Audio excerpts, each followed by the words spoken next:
As you know हमारे present India में females के लिए बाहर जाना कितना ज़्यादा अनसेफ हो चुका है। इसका मेन रीज़न क्राइम्स का बढ़ना नहीं बल्कि लॉ एंड ऑर्डर का कमज़ोर होना है, जहां क्रिमिनल्स को पनिशमेंट का डर ही नहीं होता। आज का ये नीट स्टूडेंट केस इसी लॉ एंड ऑर्डर के सिस्टम के फेलियर को एक्सपोज करता है। एंड ऑल्सो ये केस बहुत ही ज़्यादा इम्पोर्टेंट है क्योंकि इंडिया में ही लाखों ऐसे स्टूडेंट्स हैं जो नीट की प्रिपरेशन के लिए अपने घर से दूर जाते हैं, और जब ऐसे केसेस सामने आते हैं तो ये डायरेक्टली बाहर रहकर पढ़ने वाले स्टूडेंट्स के सिक्योरिटी एंड सेफ्टी पर सवाल उठाता है।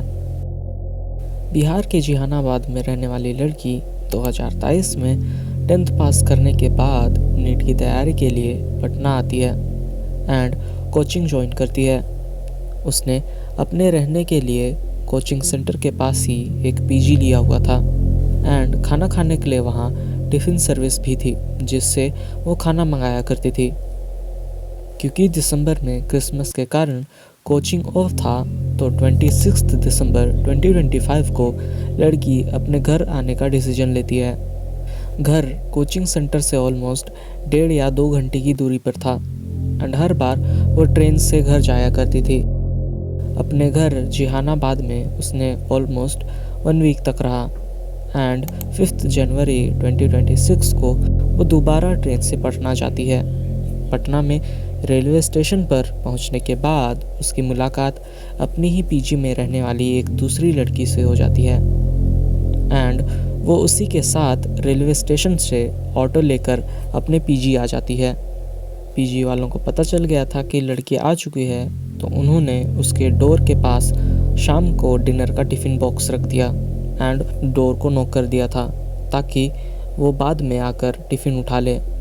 अगले दिन 6 जनवरी को टिफ़िन सर्विस वाले दोबारा सुबह को ब्रेकफास्ट टिफ़िन छोड़ने आते हैं, तो वो नोटिस करते हैं कि कल रात का टिफ़िन बॉक्स तो वैसे का वैसा ही पड़ा हुआ है। एंड जब फाइनली लंच के टाइम वो दोबारा टिफ़िन छोड़ने आते हैं तो देखते हैं कि ब्रेकफास्ट टिफ़िन बॉक्स भी वैसे का वैसा ही पड़ा हुआ है। ये देखकर उन्हें कुछ अजीब लगा। उन्होंने दरवाजे पर कई बार नॉक किया इस होप में कि रूम के अंदर से कोई आवाज़ आ जाए, पर ऐसा नहीं हुआ। रूम बिल्कुल शांत पड़ा हुआ था। ये देखते हुए कि अंदर से कोई रिस्पॉन्ड नहीं कर रहा, उन्होंने गार्ड को बुलवाकर दरवाज़ा खुलवा दिया। अंदर झांक कर देखा तो लड़की बेड पर पड़ी हुई थी। उन्होंने सांसें चेक की तो सांसें चल ही रही थी, पर वो बेहोश पड़ी हुई थी। हॉस्टल वालों ने तुरंत उनके पेरेंट्स को कॉल करवाया एंड उसे पास के सहजानंद क्लिनिक में भिजवा दिया गया। शाम को पेरेंट्स आ चुके थे और अपनी बेटी की हालत देखकर वो उसे क्लिनिक से सीधे प्रभात हॉस्पिटल ले गए। पेरेंट्स ने उसकी बॉडी पार्ट्स पर खरोंच के निशान देखे।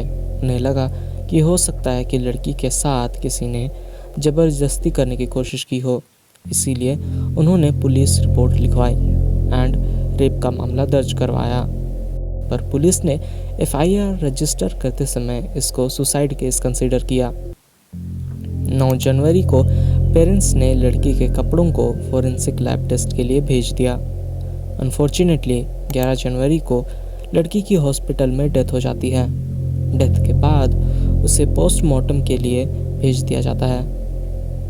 12 जनवरी को पटना के सदर वन के एसपी मिश्र अभिनव एक प्रेस कॉन्फ्रेंस करते हैं, जिसमें उन्होंने कहा कि लड़की के साथ रेप जैसा कुछ केस नहीं हुआ, उसने बस नींद की गोली खाकर सुसाइड करने की कोशिश की है। एसपी के इस बयान से तो ये सीधा कंक्लूजन निकलता है कि पेरेंट्स गलत थे क्योंकि उनकी बेटी के साथ कुछ गलत नहीं हुआ है।